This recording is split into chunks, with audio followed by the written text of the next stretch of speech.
Coming up today, we go hunting around some woods. I look for an oil seal, I look for a part for the mower, I do a bit of impulse buying, and we get some more mowing done. So I don't know whether you remember last night, but I was editing the video and I got a text message to say that some kids were messing around in the woods trying to light some fires. So we thought we'd go down there and try and find them and surprise them. Anyway, here's what we found. We're in the woods and they like lighting fires and explosions, but they're not ready for this. There's one of the trees they've been setting fire to. I think it used to be an oak. We've combed the wood and we can't find them. So they must have gone after they've been like setting fire stuff and there's been some explosions, they must have ran off. But it's a shame really, because they're about to get something unexpected. So we've basically found evidence of where they've been lighting fires, setting trees on fire and different things like that. It's a bit of a concern because they keep breaking into the farmyard behind, so they've had to step up their security, so I hope they don't enter in there again. The other thing is it's a worry when it comes to harvest because we've got a lot of flammable fields around there. Luckily this year it's oilseed rape and beans, so that isn't really something that burns, luckily, but if it was full of winter barley or it's full of winter wheat, they could do a lot of damage. So we don't like children playing with lighters. Over the years we have had instances of things going on fire and the fire brigade turn up and help us put it out, or we put it out with a telehandler or whatever, or a sprayer, and we say where are the police, and the police don't really turn up, and we're like, well, why? It's arson, you know, you need to catch them. Even if you don't catch them, at least if you turn up they'll think twice about doing it next time. But if you don't even bother showing up, then they just think they've got away with it and no one's ever going to control them. So I don't know whether anyone else has this trouble in urban fringe farming, but if you do, leave a comment.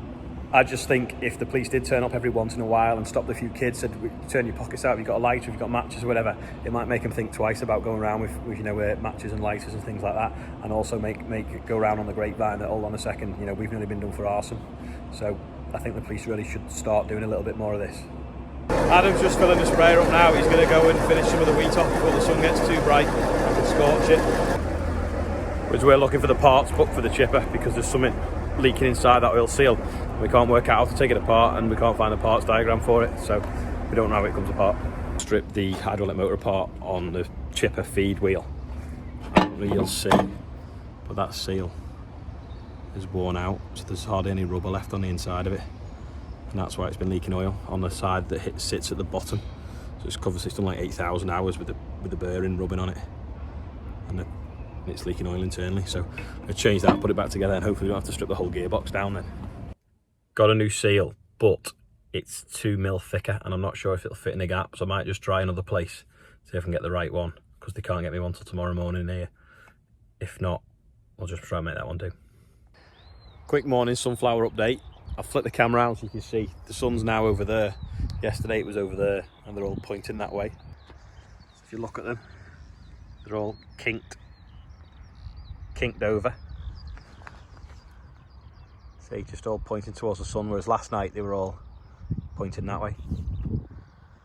So this is a really weedy patch here, but I'm hoping they're just gonna rise up out of this cleavers and smother it out, and the big leaves hopefully should kill it. And then if we go over here a little bit, okay, see them all tipped over. This should be dying off now. This is all like wild oats.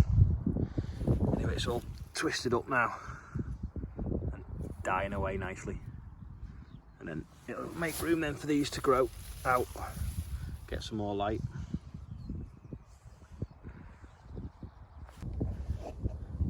A ladybird there looking for, get out the sun, see the shade.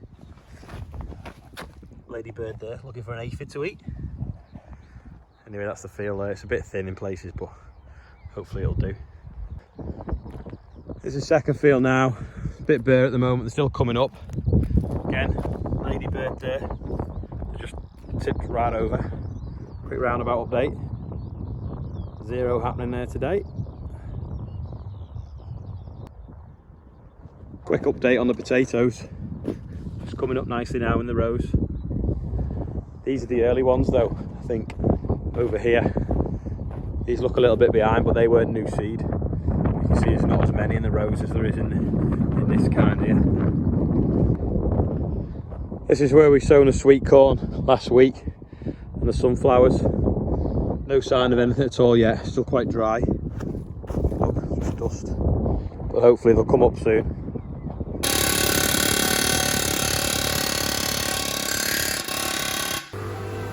that pin won't move. So I think cut there, lift it out, put that in the press, then just weld that back in. Save time. The bigger O-ring's going to fit in here because it sits down there, but got to get it to the bottom, so I'm going to use the old one as a press and press it down with this tube and push it back in.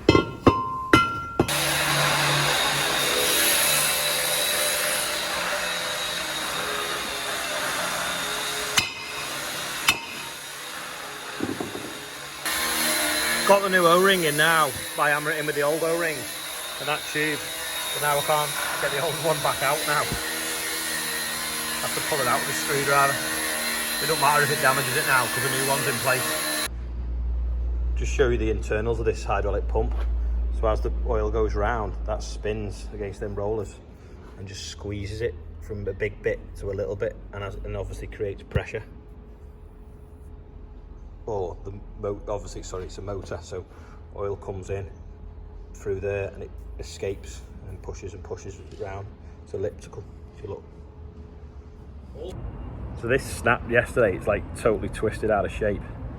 Anyway, my dad's been to a few different places this morning.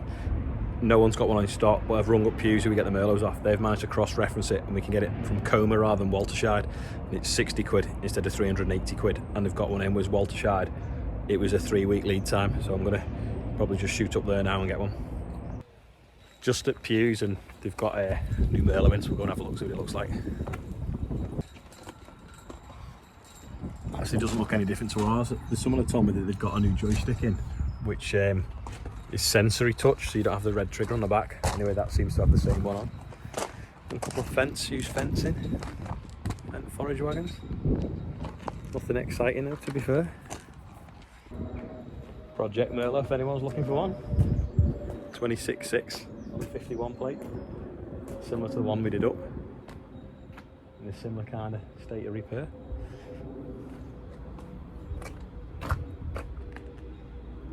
Actually rough as toast.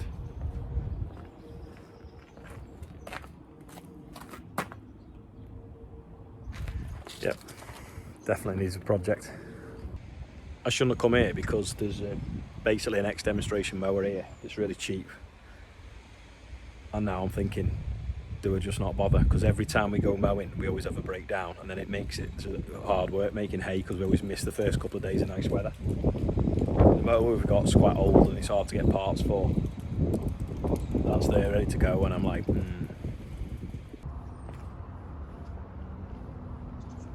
a little chick here that's just walked under this bucket. Are you going to come out of there? Because you might get squashed. Have you fell out of a nest? Come on. Out. Out. Out. Don't pet me. Go on, out. I delegated looking after the chick to Christine, so she rescued it from under the bucket and we put it on top of the diesel tank out of harm's way.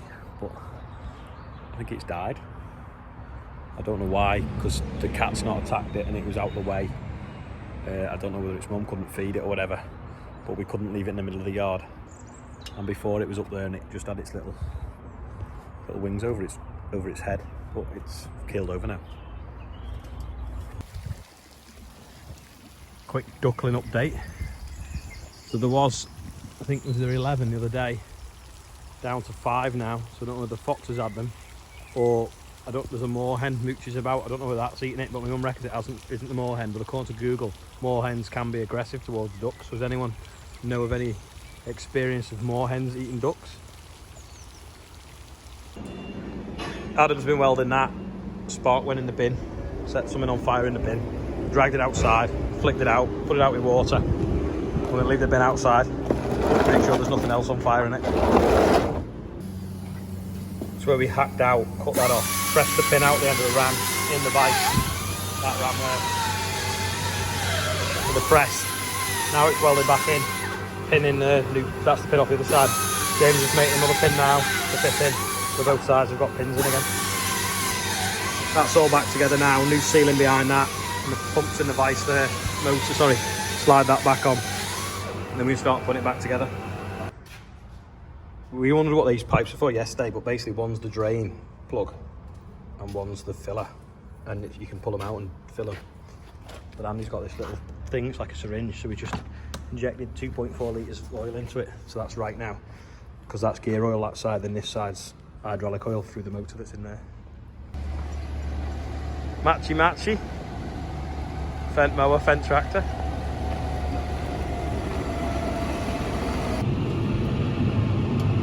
Just setting this front mower up now, making sure that the linkage is in flow, because we're new to the tractor. We didn't know what to do anyway, we figured it out now.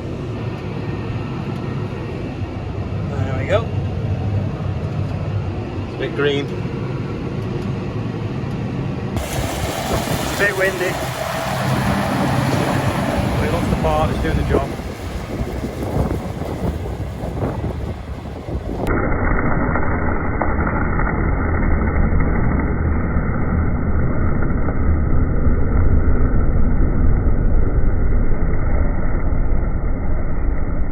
I tried to get the slow-mo of the mower working, but because it's so well guarded, you can't see the disc working, you can't see the grass coming out of it, so it was a bit of a rubbish slow-mo, so sorry about that.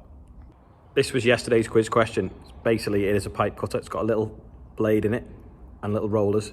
You clamp it up round the pipe, spin it round it, and it basically just, that blade there chops through the pipe, and you use it for copper pipe and stuff like that, rather than sawing it, because it gives you like a nice neat cut. And they also, if you hold them wrong, they give you like a little thin cut on your thumb, like a paper cut, and it's really annoying. So they're not the best things to have, but they are good for cutting pipes. So you've heard the saying, you can't sell from an empty shop window. Well, basically, if Pew's didn't have that mower in, I wouldn't have bought a mower today. But it was right money. When I work out what I've spent on mowers over the last 5 years and worked out what I could buy that for and what mowers will cost me over the next sort of 5 years, it was a bit of a no-brainer, and it saves a lot of stress, because there's nothing wrong with repairing mowers. You know, it's all right having modern tractors and trying to get on with stuff, but then when you've got old machinery and it's breaking down and then you're paying people to fix it, it's all right if you can do the labour yourself and you don't get frustrated or annoyed by fixing things, but I don't really have much patience, and I do. So when I'm fixing something and then I've got 2 members of staff helping me, or they've had to stop doing what they're doing because something's broken, and then they can't go tending because that mower's broken, and the whole knock-on effect, it just costs you more money in the long run. So that was there was a finance deal on it where you just put 30% down, 30% next year, 30% the year after, for no extra money. So I was just like, right, Sam, go and pick it up. So picked it up, Sam's mowing now, finishing off that field. Supposed to get a bit of rain later, so that will probably knacker it up a little bit, but we're only doing a bit of a start anyway, just to make sure everything was working. Obviously the mower wasn't, so we've replaced that, but we've still got the Tedder and the rake to go, but we have put new tyres on the Tedder today, and hopefully that's all in serviceable condition, because the rower upper we had in the workshop 2 years ago and went right through, and the Tedder, there's not really a lot to go wrong on that, and touch wood, it's been fairly sort of bomb-proof in all the years that we've had it.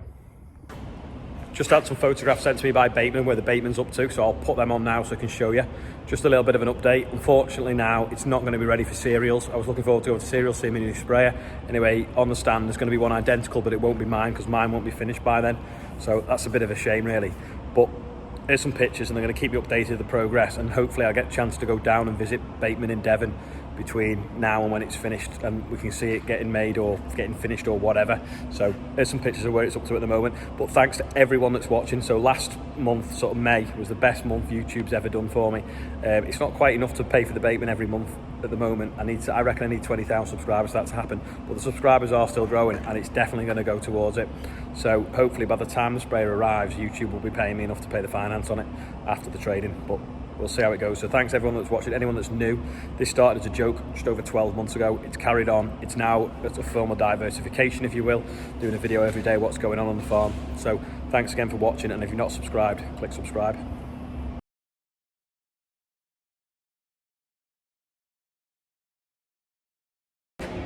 Dead random quiz question. We've got these steps here on wheels. We use them for all sorts of things, but does anyone know the reason why we bought them in the first place and what they get mostly used for? And I don't mean fixing stuff on the chipper. If you think you know, leave a comment below. That's probably about it for today, but thanks for watching. You can watch another video by clicking there. You can subscribe by sort of clicking over there, I think. Let's see what tomorrow brings. Today was a better day than yesterday, because yesterday everything seemed to break. Today's better because there's a new mower here. I'm probably about 80-90% today, so I'll see you tomorrow. Don't forget to say how you are.